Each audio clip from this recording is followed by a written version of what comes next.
It's called the LA Speed Story. And it was just a story about one day it was really cool being SR-71 pilot. Walter and I were doing a training mission around the United States where you just were building up hours and time. And we take off out of Beale, hit a tanker in Idaho, rip on up to Montana, zip across Denver, hang a right turn in Albuquerque, out over Los Angeles, up to Seattle, back into Sacramento, 2 hours, 21 minutes. And you just do that then you do it backwards, and you hit a tanker or two. It was just to gain crew coordination, build your hours. We're on our last training mission. We're over Tucson. I can see downtown LA from Tucson. We're at 89,000 feet. I can see the whole western United States bathed in a warm October fall glow. I can see the chain of Rocky Mountains from Canada to New Mexico. I could just see the most beautiful picture laid at my feet, and the air as smooth as glass. Not a gauge moving in the cockpit. It was perfect. Now I'm thinking, we bad. And I feel sorry for Walter because he has to monitor 5 radios in the back seat, so I flipped the switch up just to listen, and LA Center is they control all, when you fly Southwest Airlines, the guys controlling everybody. But we're above controlled airspace. So they have us on their scope, but they're not talking to us. Now there's controllers all over the country. Jacksonville Center, Chicago Center, Seattle Center, you know. It's the same guy. They all talk the same. And it's really cool the way they talk because they make you feel important as a pilot. They don't just say, yeah, okay, here's your thing. They make you feel really cool. So sure enough, this was pre-GPS days. Some Cessna guy has to know his ground speed. LA Center, Cessna, November Tango Alpha. You got a ground speed readout for us? Now Center would like to say, who cares, get off freight. But no, he'll talk to him like he's John Glenn. Cessna November Alpha, we show you 90 knots, 90 knots on the ground. And they do that sing-song, but that's how they talk. And it makes you feel kind of cool. Right after that, a twin Bonanza came up to pimp the guy for speed, I guess, and LA Center, Twin Beach, whatever. You got a ground speed readout for us? And Center likes it. God, it's Friday. Why me? God, please, just get off freak. But he's going to talk to him like he's Air Force One.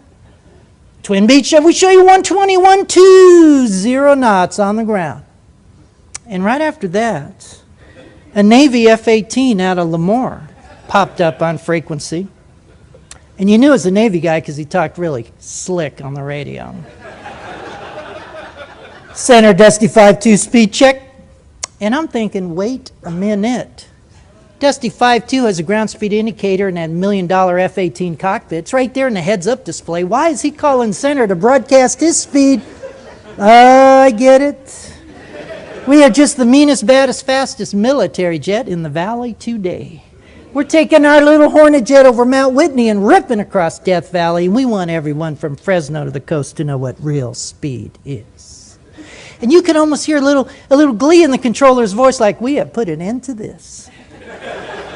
Dusty 5-2, we show you 620, 620 knots across the ground. And it was that across the ground. See that little knife like, I hope nobody else has the nerve to get on frequency now.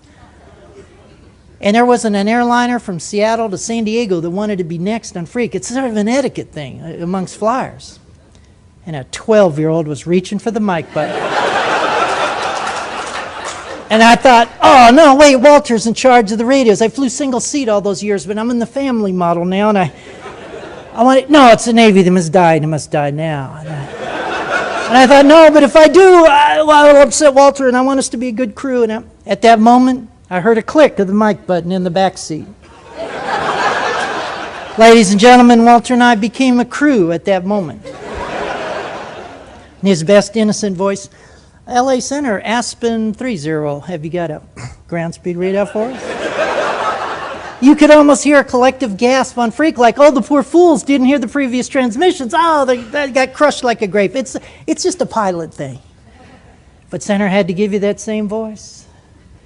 Aspen 30, we show you 1,992 knots across the ground.